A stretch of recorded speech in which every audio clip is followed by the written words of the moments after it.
New at noon, a man faced a judge this morning following his arrest for gun and drug possession in Shelburne on Friday. A Shelburne police officer conducting traffic enforcement on Route 2 pulled over a Ford F-150 with a Vermont license plate for speeding. Now, the driver was not able to provide a driver's license or registration. While searching the car, officers found a .38 caliber bullet inside. He then placed the driver under arrest for not having a license to carry.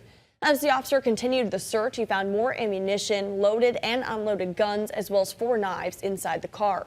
The suspect also had prescription drugs on him. He's facing a total of 17 charges, including possession of a firearm without a license, possession of a high-capacity magazine, and possession of Class E drugs. Now, that man did not provide a name to police at the time of his arrest.